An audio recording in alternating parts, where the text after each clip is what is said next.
श्री स्वामी जी महाराज की रचना एकादशोपनिषद संग्रह पृष्ठ 20। कल गुरु महाराज से हमने समझा कि किस प्रकार नचिकेता यम के घर पहुंच गए हैं। वह ब्रह्मवेता है, ब्रह्म को जानने वाले और जन्म सिद्ध समाधि तथा प्रतिभा प्राप्त है।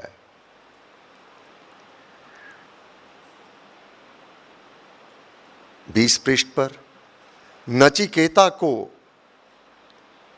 वह देव समाधि की अवस्था वाज श्वस के शाब्दिक बल से तत्काल प्राप्त हो गई थी। अब नचिकेता विचारने लगा है, सोचने लगा है, यमराज के घर में पहुंच चुका है, परंतु यम अपने घर पे नहीं है। नचिकेता विचार करने लगा, बहुतों में मैं प्रथम हूं, श्रेष्ठ हूं, बहुतों में मध्यम हूं। यम का क्या काम है जो आज मुझसे वह साबित करेगा। विचारने लगा, यम कौन है? यम परमेश्वर के ही एक स्वरूप का नाम है, परमेश्वर का है, परमेश्वर के ही घर में गए हैं। इसको साधारण मानव इस प्रकार समझ सकता है, एक व्यक्ति अपनी माता का पुत्र है, मां उसे पुत्र कहती है, समाज उसे नागरिक कहता है, व्यक्ति वही है, समाज में वह एक नागरिक है, नागरिक के नाम से जाना जाता है। अपने घर में पुत्र के नाम से जाना जाता है, पुत्र कहा जाता है, और वही पति के रूप में जाना जाता है अपने ही परिवार में, अपने गृहस्थ जीवन में, और वही पिता के रूप में जाना जाता है। इसी प्रकार यम भी भगवान का एक स्वरूप ही है। भगवान के इस स्वरूप को जो काल है उसे यम कहा गया। अब भगवान के घर में है, स्वरूप यम का है। नचिकेता विचारने लगा कि बहुतों में तो मैं बहुत श्रेष्ठ हूं, मां के लिए अपना पुत्र सदैव श्रेष्ठ होता है, सुंदर होता है, बहुत बुद्धिमान होता है। बहुतों में मध्यम हूं, एक नागरिक के रूप में कह सकते हैं, हां अच्छा नागरिक है, मध्यम सा है, एक ही व्यक्ति है। अब यम मुझसे क्या काम लेगा? मैंने अपने आप को समर्पित किया पिता के द्वारा केवल इसलिए कि मैं सेवा करूंगा। अब सेवक का कार्य है, उसको कोई ना कोई कार्य मिले, वह सेवा करे। नचिकेता ने सोचा कि मैं अनेक मनुष्यों में अच्छा हूं, क्यों ना हो, प्रतिभा संपन्न है, समाधि जन्म सिद्ध समाधि में निपुण है। नचिकेता ने सोचा कि मैं अनेक मनुष्यों में अच्छा हूं, बहुतों में मैं मध्यम कोटि का हूं। मैं यम के पास गया तो यम मुझसे क्या काम लेगा? यम तो ईश्वर का शासन स्वरूप है, यम ईश्वर का शासन स्वरूप है। श्रीमद् भगवद गीता 11वां अध्याय 32वां श्लोक, भगवान ने कहा, लोकों का नाश करने के लिए अधिक बड़ा हुआ मैं काल हूं, मैं काल हूं। अब साधक क्यों डरेगा?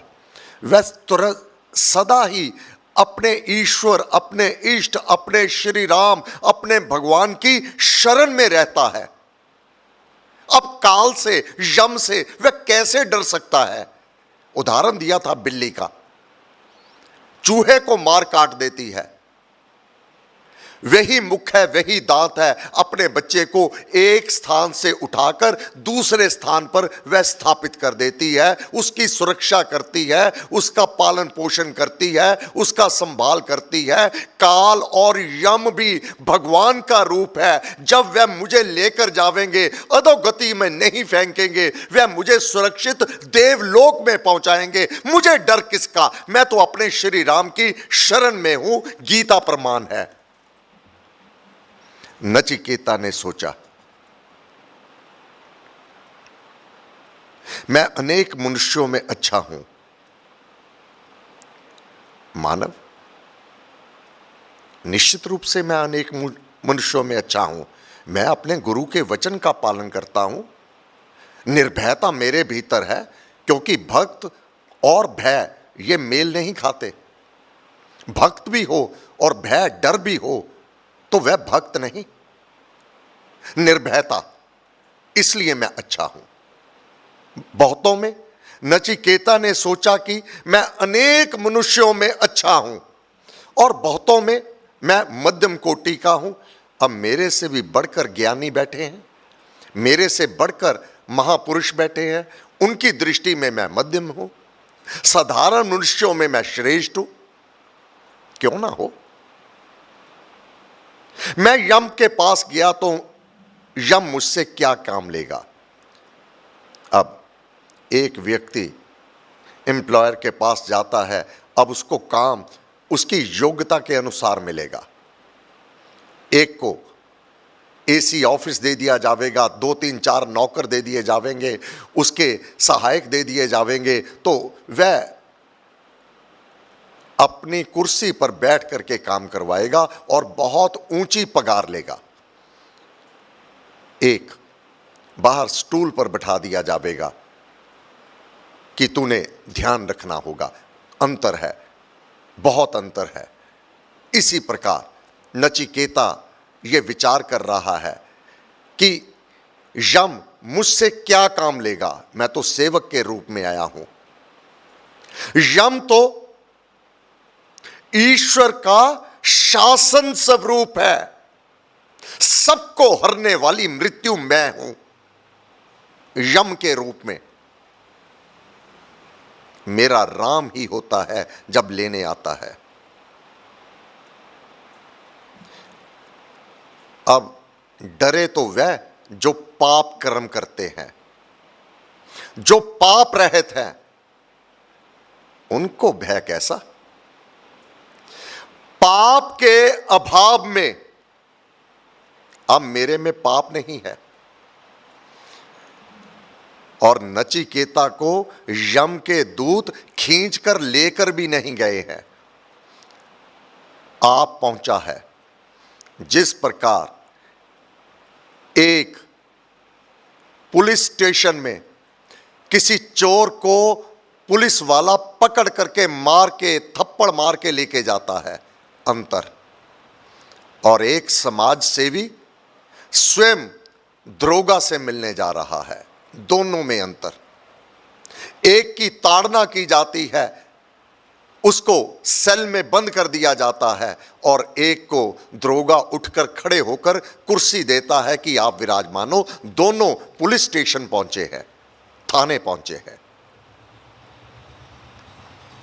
पाप के अभाव से, पाप के अभाव में वह स्वरूप भगवान का यम स्वरूप मुझसे क्या कराएगा? यह प्रश्न नचिकेता के हृदय में उत्पन्न हो गया। अब नचिकेता अब आत्मा में ही, आत्मा से, दैव भाव से वहां विराजमान है। अपनी ही आत्मा अपने आत्मा से प्रश्न कर रहा है। नचिकेता ने अपने आत्मा को कहा, जैसे पूर्वज, नचिकेता के पूर्वज कालवश गए। अब बाकी तो यमलोक में अपने काल के कारण वहां गए। नचिकेता तो काल के वश नहीं गया, उसके वश में थोड़ी ना था, अपनी इच्छा से गया, पिता के वचन से गया। जैसे पूर्ज कालवश गए उसको भली प्रकार देख, और वैसे ही दूसरे वर्तमान जनों को जान। आज के काल में वर्तमान वैसे ही काल का ग्रास बनेंगे। आगे कहा, मनुष्य धान्य की भांति पकता है। धान्य अनाज। मनुष्य अपने आप में भोजन है। मनुष्य जीवित रहने के लिए अनाज को खाता है।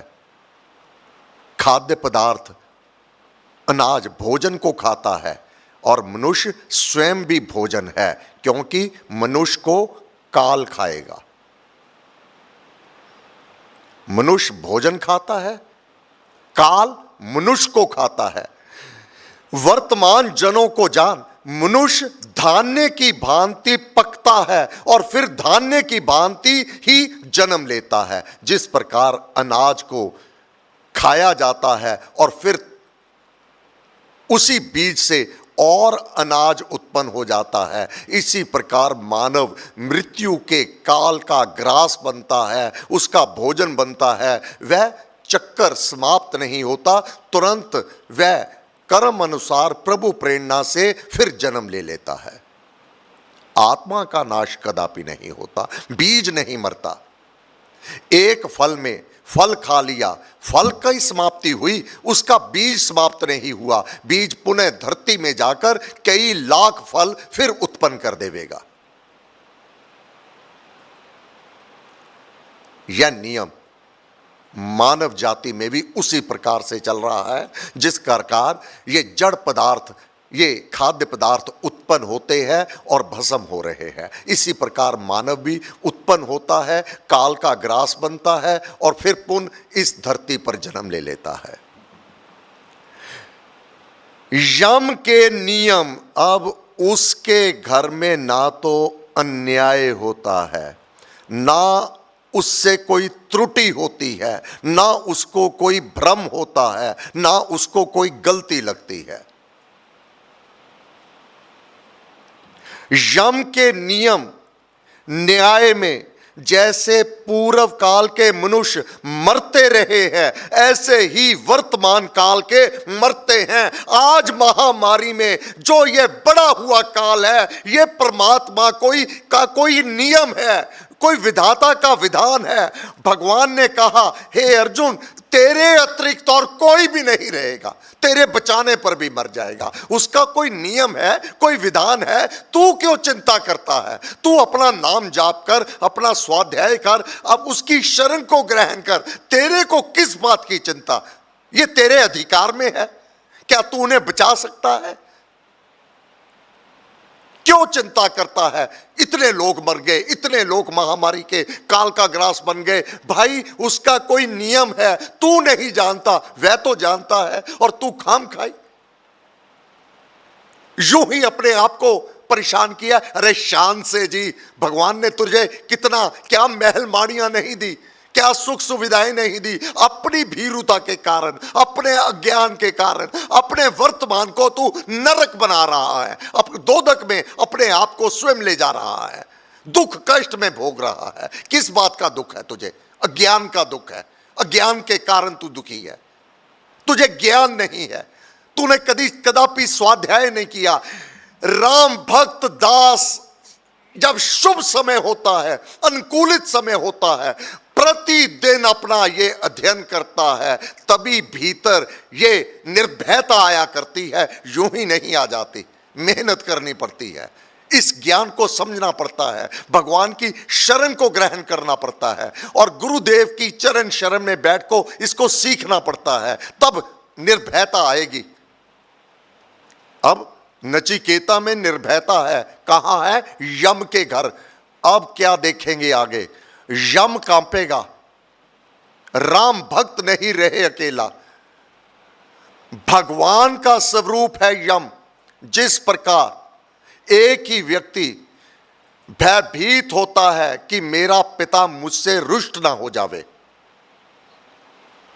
मेरी मां मुझसे रुष्ट ना हो जावे, घर के भीतर वह सभी सुकृत कर्म करता है, कि मेरा पिता मेरी मां मेरे ऊपर प्रसन्न हो जावे।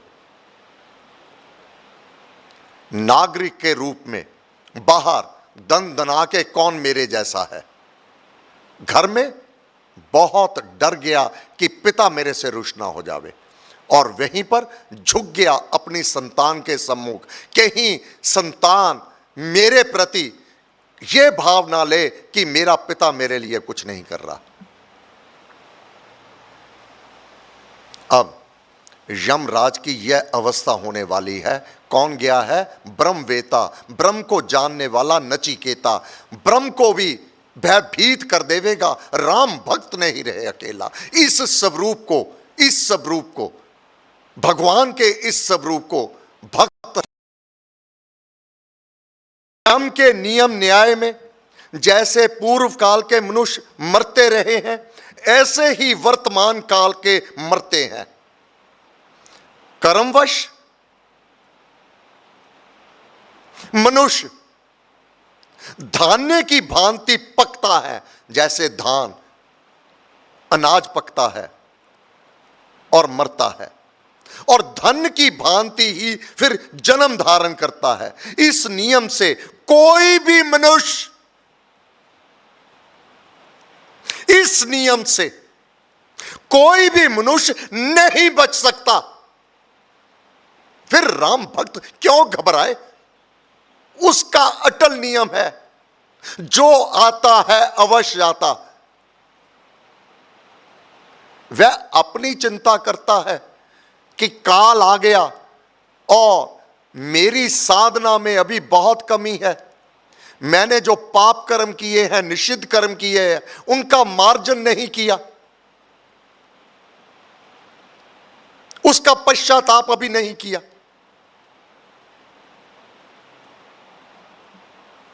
इस नियम से कोई भी नहीं मनुष्य बच सकता।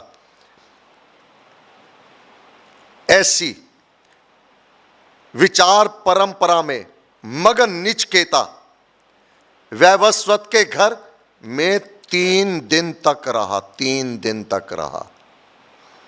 यम, इस स्वरूप का नाम भगवान के वैवस्वत है, भगवान के घर में है। इस रूप में, इस नाम से भगवान वहां पर है। 3 दिन तक रहा। अब जब भगवान घर पे नहीं है तो अतिथि हैं वह। अतिथि को भोजन किसी ने नहीं दिया, जल किसी ने नहीं दिया, उसकी सेवा किसी ने नहीं कही। अब यह जानकर यम स्वयं कांप जावेगा। अतिथि को अतिथि देवो भव, ये यूं ही नहीं कहा गया। अब वैवस्वत के घर 3 दिन तक रहा। चौथे दिन के आरंभ में जब वैवस्वत स्वयं घर में आया तो उसे अपने घर में 3 दिन का निराहार, बिना खाए पिए अतिथि नचिकेता दीख पड़ा। अब यम कांप गया। वैवस्वत ने अपने आप को कहा, बहुत बार पिता अपनी संतान को अपने मुख से तो नहीं कहता, परंतु भीतर विचार करता है कि यह गलती तो मैंने की है। पिता मुख से नहीं बोलता संतान के सम्मुख, भीतर तो वह जानता है, इसलिए अपने आप से प्रश्न करता है, मैंने ऐसा क्यों कर दिया, अथवा मेरे से ऐसी अवज्ञा क्यों हो गई।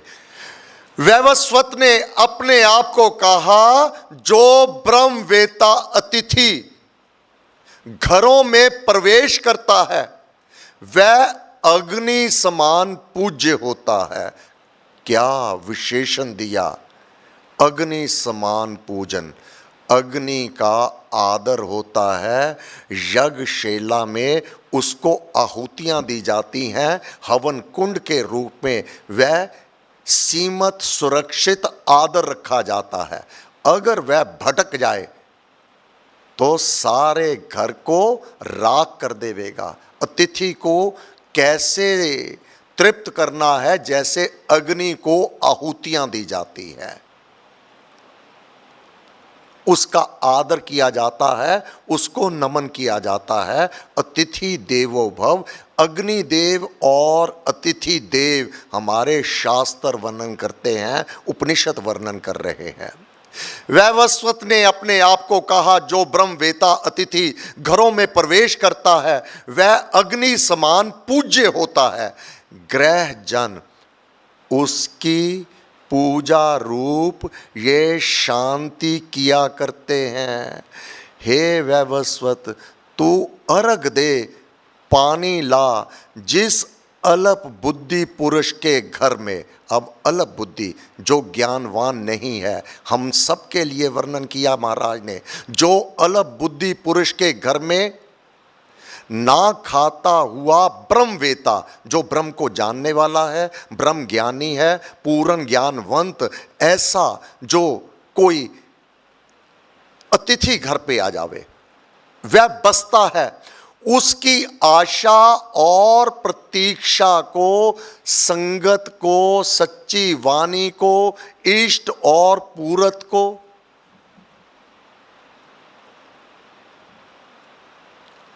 पुत्र और पशु, इन सब को वह नष्ट कर देता है। अगर अतिथि ब्रह्मवेता, अतिथि ब्रह्म को जानने वाला महापुरुष घर में आ गया और वह निरन्न भूखा रहा, निर्जल रहा, क्या ले जावेगा, किससे वहीन हो जावेगा? पुत्र से वहीन हो जावेगा। जो सुख समृद्धि प्राप्त है उससे वहीन हो जावेगा, जिसने अतिथि की सेवा नहीं की। अब यम कांप गया। ये यम सोच रहा है कि साधारण मानव तो इस दंड का अधिकारी हो जाता है। समय पूरा हुआ।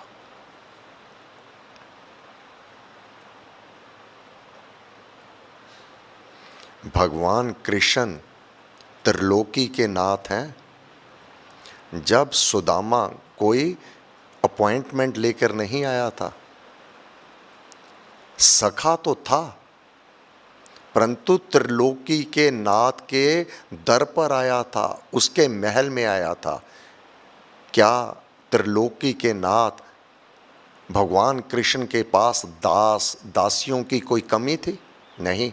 स्वयं उठ करके भाग करके उनका स्वागत किया, अपने महल से बाहर आकर अपने सिंहासन पर बिठाया, स्वयं उनके चरण धुलवाए। अगर भगवान ने अतिथि की इतनी सेवा स्वयं की, इस ज्ञान को जान करके जो स्वयं करने वाले हैं, आप और मैं किस अभिमान में घूमते हैं? ये वही परंपरा है। जब घर में ब्राह्मणों को भोज के लिए बुलाया जाता है कि ब्राह्मणों को भोजन करवाया जाए, तो घर का बड़ा पहला एक कोई भी मिष्ठान स्वयं उनको अर्पण करता है। स्वामी जी महाराज ने कहा, जब अतिथि आए अपने नौकर चाकरों से उसको भोज पदार्थ नहीं सर्व करने होते, घर की गृहिणी स्वयं बड़े आदर विनम्रता से अपने हाथ से अतिथि को वह सौंपती है, उसको खाने को देती है, उसका आव भगत करती है। क्यों करती है? पुत्र सुरक्षित रहे, जो सुख सुविधाएं प्राप्त हुई हैं वह सुरक्षित रहे। अग्नि समान पूज्य होता है। हे गुरुदेव, आपको बार बार नमस्कार नमस्कार नमस्कार। कल रविवार की सभा प्रातः 8:30 से 10, सोमवार से यह सभा 6:45 बजे आरंभ होगी। 7 बजे नहीं, 6:45 बजे, क्योंकि मुझे उपनिषद का ये पाठ पूरा करना है। समय कम है, कार्य अधिक है। ये कार्य मुझे करना है, गुरु महाराज का ये आदेश है, उसका मुझे पालन करना है। तो इसलिए सोमवार से सत्संग का समय 6:45 बजे होगा। धन्यवाद। मंगलवार की प्रार्थना सभा प्रातः 7 से 8:15 बजे तक होगी प्रातःकाल, क्योंकि सायंकाल दोपहर 12 बजे से प्रशासन ने कर्फ्यू लगा दिया गया है।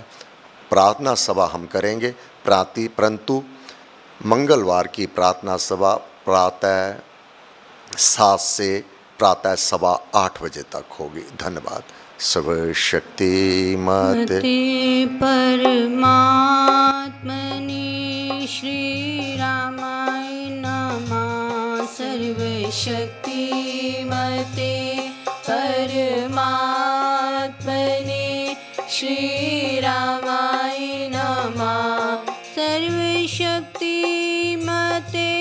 परमात्मने श्री रामाय नमः। सर्वशक्तिमते परमात्मने श्री रामाय नमः। सर्वशक्तिमते परमात्मने श्री रामाय नमः। सर्वशक्तिमते परमात्मने श्री रामाय नमः। सर्वशक्तिमते परमात्मने श्री रामाय नमः। सर्वशक्तिमते परमात्मने श्री रामाय नमः। सर्वशक्तिमते परमात्मने